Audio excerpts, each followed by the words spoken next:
Bonjour bien-aimés dans le Seigneur, je bénis le Seigneur Jésus-Christ qui nous a réveillés ce matin en pleine forme, nous a fait encore la grâce de vivre, de continuer à nous exhorter, de prier le matin, de recevoir de sa part la direction de tout le jour. C'est une grâce que nous ne devons jamais négliger et nous ne l'avons même pas méritée. C'est par son amour de Père qui nous donne un certain nombre de choses parce que c'est un Père responsable.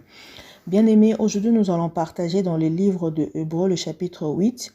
Je vais lire à partir du 1er jusqu'au 5e verset. Je lis au nom de Jésus. Le point capital de ce qui vient d'être dit, c'est que nous avons un tel souverain sacrificateur qui s'est assis à la droite du trône de la majesté divine dans les cieux, comme ministre du sanctuaire et du véritable tabernacle qui a été dressé par le Seigneur et non par un homme. Tout souverain sacrificateur est établi pour présenter les offrandes et des sacrifices qui est donc nécessaire pour celui-ci et aussi quelque chose à présenter. S'il était sur la terre, il ne serait même pas sacrificateur, puisque là sont ceux qui présentent les offrandes selon la loi. Il célèbre un culte image et ombre de choses célestes, comme Moïse en fit divinement averti lorsqu'il allait construire le tabernacle. Aie soin, lui fit dit, de tout faire d'après le modèle qui t'a été montré sur la montagne. Bien-aimés, aujourd'hui nous allons partager sur Jésus-Christ et le médiateur de la nouvelle alliance. Bien-aimés, en disant cela, nous confirmons qu'il est le seul médiateur de la nouvelle alliance, cette alliance plus excellente parce que Jésus-Christ est immortel, Jésus-Christ demeure éternellement parce que les autres alliances, il fallait penser à la succession, il fallait le transmettre à quelqu'un et le sacerdoce de Jésus-Christ ne sera jamais transmissible et le sacerdoce parfait d'un homme parfait et donc il est mieux placé pour intercéder pour nous, pour prier pour nous, pour comprendre parfaitement notre vie et faire en sorte que notre relation avec Dieu soit permanente. C'est pourquoi cette alliance, c'est le véritable sanctuaire qui a été dressé par le Seigneur et non par un homme. Aujourd'hui, nous voyons vraiment des hommes qui veulent que nous entrons dans leur alliance. La majorité disent, entre dans mon alliance. Si tu n'entres pas dans mon alliance, tu fais ceci, tu feras ceci, ça va échouer. Entre, scelle. Je ne sais pas ce qu'on nous fait sceller nuit et jour.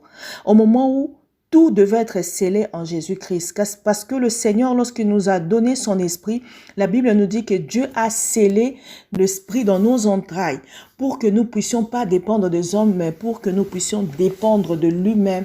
Bien-aimés, aujourd'hui, nous ne devons pas vivre dans l'ancienne alliance, c'est-à-dire dans la loi. Nous ne devons pas vivre guidés par les hommes ou guidés par les sentiments ou la convoitise de qui que ce soit. Nous devons être de ceux-là qui lisent la parole de Dieu, qui la méditent nuit et jour, afin d'examiner quel temps sommes-nous. Bien-aimé, si tu es déphasé, si tu es dans l'ignorance, les hommes même disent l'ignorance tue. Bien-aimé, si tu as l'habitude de lire la parole de Dieu, tu comprendras que si la première alliance que Dieu avait créée, basée sur la loi, était bonne, on n'aurait pas question de la remplacer. Mais si on l'a remplacée parce qu'elle n'avait rien ajouté aux hommes. Et l'alliance avec la loi, elle devait toujours être transmissible d'un homme à un homme et des hommes sont imparfaits. Et cette alliance n'en avait pas d'effet parce que dans cette alliance-là, il y avait toujours des ordonnances des hommes aussi qui entraient dedans à part la loi que Dieu avait donnée. C'est pourquoi en créant une nouvelle alliance comme Dieu l'avait promis à Israël et à la maison de Juda, il a dit « Je ferai avec vous une nouvelle alliance ». Dans cette alliance-là, le médiateur qui sera là, entre moi et vous, ne sera pas un homme, c'est Dieu lui-même. Parce que Dieu lui-même était trouvé parfait pour sauver l'homme, pour réconcilier nos vies avec lui-même. Alors, dans la nouvelle alliance avec Jésus-Christ, il ne sera jamais question de le transmettre à quelqu'un. Parce que Jésus-Christ demeure éternellement, il est tellement parfait qu'il peut bien nous aider dans la prière et à comprendre nos sentiments, comme même les hommes peuvent mal nous juger.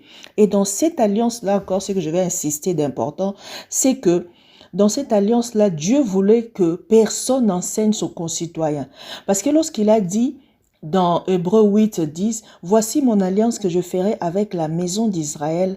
Après ces jours-là, dit le Seigneur, je mettrai mes lois dans les esprits et je les écrirai dans leur cœur et je serai leur Dieu.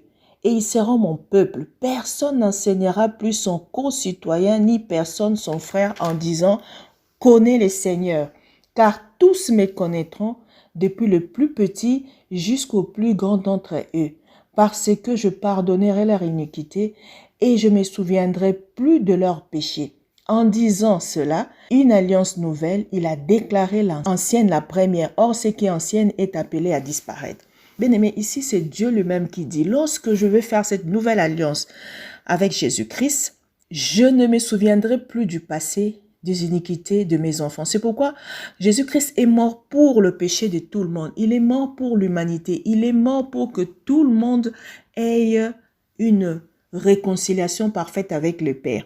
C'est pourquoi sans Jésus-Christ, il n'y a rien. L'œuvre de la croix nous donne accès au Père. Maintenant, si toi-même tu ne viens pas prendre cette réconciliation, tu es loin parce que Jésus-Christ est la porte. Sans lui, tu ne peux pas accéder à la vie éternelle. C'est pourquoi il dit, je ne veux plus me souvenir de leurs iniquités. Aujourd'hui, si tu crois en Jésus-Christ, Dieu ne se souvient plus de tout ce que tu as fait, même quand tu as tué, même quand tu as menti, même tout ce que tu as fait, il ne se souviendra pas. Il veut seulement qu'il t'enseigne de le connaître. Aujourd'hui, si tu veux connaître le Seigneur Jésus-Christ, demande de lui-même de te le faire connaître. Parce que tout celui qui voudra te montrer Jésus-Christ, il ne te montrerait pas de la manière dont lui-même le fera. C'est pourquoi dans la nouvelle alliance, Jésus-Christ est parti, il a dit, je m'en vais, je vous laisse le Saint-Esprit. C'est lui qui va vous enseigner de tout. Dans cette alliance, Dieu veut être le maître de tout. Dieu veut que nous dépendons directement de lui. C'est pourquoi il avait déchiré la voile qui nous séparait de lui pour que tout le monde accède pleinement dans sa présence et obtenir tout ce que tu veux. C'est pourquoi aujourd'hui, si tu crois, tu as la vie. Si tu crois en Jésus-Christ, tu es sauvé. Si tu ne crois pas au Fils de Dieu, si tu ne crois pas à Jésus, tu ne seras jamais sauvé. Tu pourras être plus grand, plus établi, avec des titres, des postes, des ministères. Tu peux posséder tout ce que tu peux posséder, être dans la plus grande religion. Si tu n'as pas Jésus-Christ comme ton Seigneur et Sauveur, c'est nul et sans effet. Si tu ne le reçois pas dans ton cœur, si tu ne marches pas selon sa volonté, eh bien, tu vas te retrouver un jour en enfer. C'est pourquoi si tu attends cette parole, nous allons prier pour que le Seigneur nous imprègne de sa puissance, de son esprit, afin que nous demeurons dans sa nouvelle alliance. Prions au nom de Jésus-Christ. Éternel Dieu Tout-Puissant, je te bénis parce que tu es le sacrifice parfait et l'unique Sauveur. Seigneur, personne ne pourra nous aimer comme toi tu nous aimes. Je ne pourrai jamais aimer les gens jusqu'à mourir pour eux. Nous avons besoin de toi pour avancer. Nous avons besoin de toi pour connaître ta volonté dans notre vie. Nous avons besoin de toi pour te connaître. Seigneur, tu as dit que dans cette nouvelle alliance que nous avons avec toi, c'est toi-même qui vas nous enseigner. J'aimerais que chaque jour de ma vie, lorsque je médite la parole, que tu viennes m'enseigner, que tu viennes enseigner mon frère et ma soeur, au-delà de tout ce que nous pouvons partager ensemble, parce que tu nous demandes de passer des temps dans des partages, dans les exhortations, mais celui qui nous montre vraiment le vrai chemin, la vraie direction, c'est toi, le Saint-Esprit. C'est pourquoi je viens prier pour que le Saint-Esprit soit répandu dans tous les enfants, Seigneur, oh Dieu, que tu m'as donné dans la foi, ou à toutes ces personnes dont nous partageons la vie des prières, des gens que nous méditons ensemble, que nous ayons tous la compréhension de ta personne, pour que pendant ces temps de tribulation, nous ne puissions pas baisser les bras, mais que nous ayons des yeux fixés au trône de la grâce, que nous ayons des yeux fixés à Jésus-Christ, notre seul médiateur. Nous n'avons pas une autre médiateur ou une personne qui puisse être entre nous et Dieu, comme des fois on nous le montre. Seigneur, cela n'existe pas, c'est la tromperie et le signe de la manifestation de l'Antichrist, car tu as dit, si on vous dit Jésus-Christ c'est par-ci, par-là, n'y allez pas parce qu'il n'est pas, parce que tu vis maintenant dans nos cœurs. Tous ceux qui te reçoivent Oh Seigneur, oh Dieu, ta personne en eux. C'est pourquoi rallume la flamme, Seigneur, dans nos cœurs, de t'aimer, Seigneur, de te connaître, de t'écouter, Seigneur, que les liens soient bien tissés, afin que nous puissions entendre ta voix nous parler, nous enseigner, afin que lorsque nous méditons la parole de Dieu, que ce soit toi qui nous parles, que ce soit toi qui nous enseigne. Seigneur, hors de nous, Seigneur, toute mauvaise pensée, tout mauvais enseignement, toute torsion de la part des hommes, au nom de Jésus-Christ. Seigneur, je viens, Seigneur, sceller nos pensées captifs à l'obéissance de ta parole, pour que, Seigneur, nous soyons comme des chrétiens de Béret qui, lorsqu'ils écoutaient la parole, ils le vérifiaient. Et lorsqu'ils avaient des prophéties, ils les examinaient. Nous ne voulons pas accepter n'importe quoi. Car dans ce fin de temps, il s'est élevé des faux Christ, des faux prophètes, des faux pasteurs, dans le but de détruire de détruire des milliers. Et le diable leur a donné des puissances. Il leur a donné de manifester des prodiges. Mais nous savons qu'ils ne peuvent pas avoir le fruit de l'esprit. C'est pourquoi apprends-nous à regarder les fruits que les hommes portent. Apprends-nous à regarder les fruits, Seigneur, oh Dieu, de tout cela qui s'autoproclame, qui que ce soit dans le Seigneur. Nous voulons rester des enfants, car le plus petit, ce sera le plus grand dans ton royaume. Apprends-nous l'humilité, apprends-nous l'amour les uns les autres, apprends-nous à servir notre prochain, apprends-nous à regarder nos bien-aimés comme étant grands, apprends-nous, Seigneur, à avoir un même esprit comme Jonathan l'était avec David. Seigneur, nous avons besoin d'avancer avec toi. Seul, ce ne sera pas possible, car les choses sont tellement grandes, il y a beaucoup de choses à connaître que nous sommes que des enfants. Nous avons besoin de toi pour grandir. Nous avons besoin de toi pour parler comme toi. Nous avons besoin de toi pour voir comme toi. Seigneur, nous avons besoin de toi pour marcher comme toi.